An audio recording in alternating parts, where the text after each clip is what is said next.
What is the world coming to, one might ask. Instead of the United Nations worrying about what happens in North Korea or in Mali or even in Ukraine, it starts worrying about Twitter under Elon Musk. It does appear both absurd and worrying when the United Nations Human Rights Chief, Volker Turk, asks Elon Musk to ensure human rights in Twitter after many people in that organization have been shown the door. Turk, in his lengthy statement on Twitter, goes on to say, and to quote him, Twitter has a responsibility to avoid amplifying content that results in harm to other people's rights.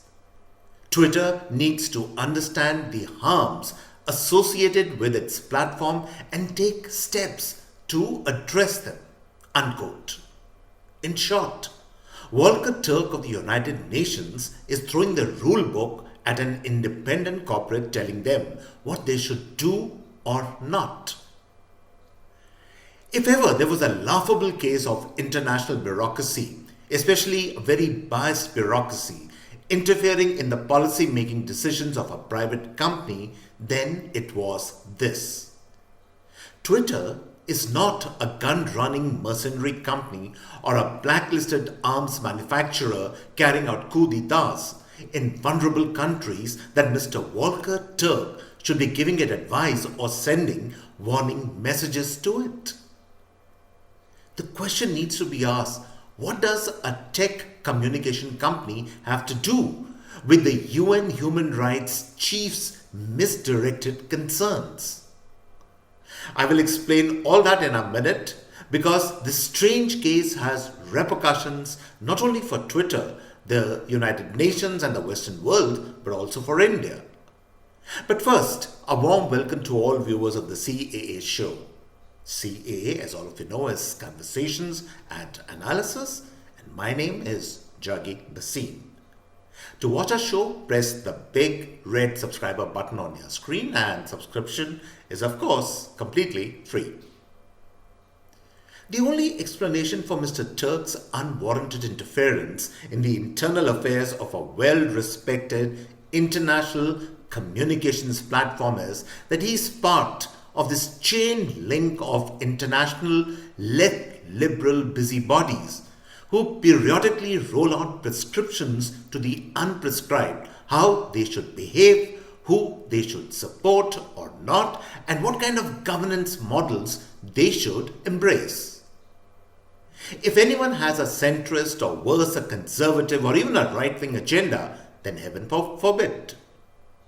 Busybodies like Turk descend on them like a ton of bricks, and all kinds of epithets and adjectives are used to describe them.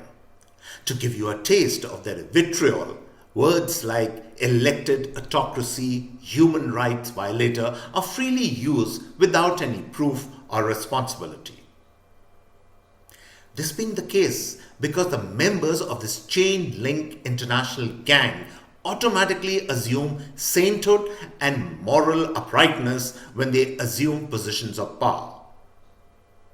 One would perhaps overlook all this as merely biased opinion, but it becomes really dangerous when the same entities conveniently throttle free speech by not raising a finger when Trump is banned from Twitter, or keep their mouths shut when China brutalizes the Uyghur minority.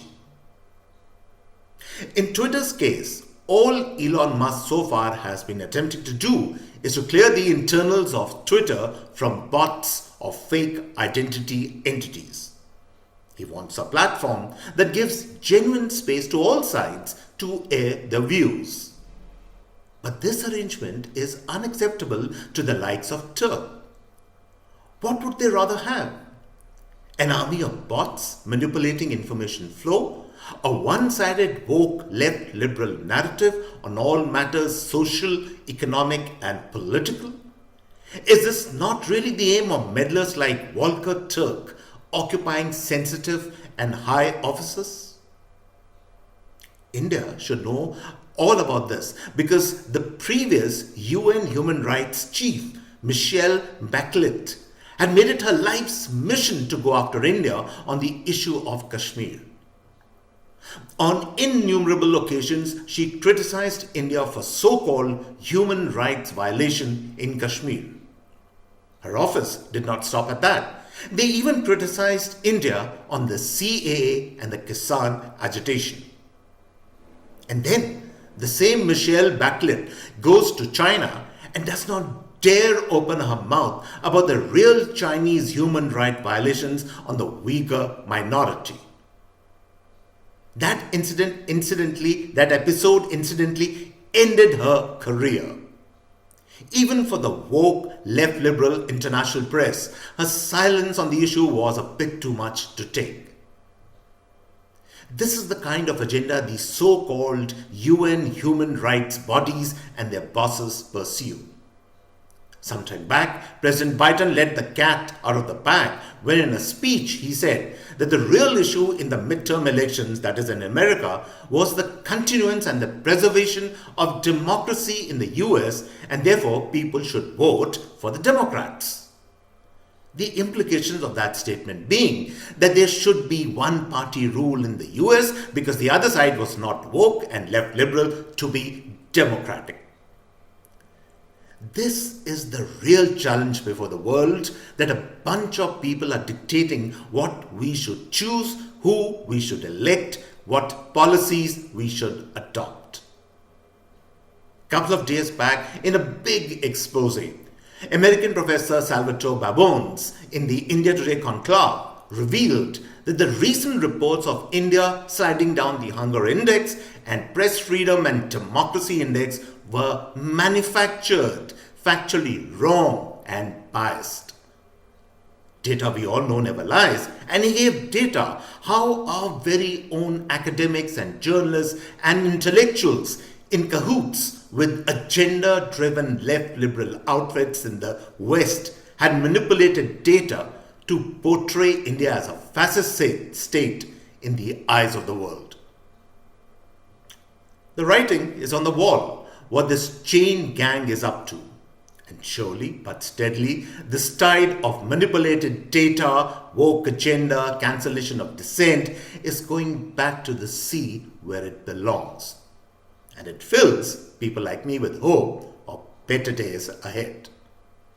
And so on this note, I come to the end of this episode of the CAA show. I hope you really enjoyed this particular episode, and if you like our show, do subscribe to us. And on this note, it's goodbye and cheers from my end.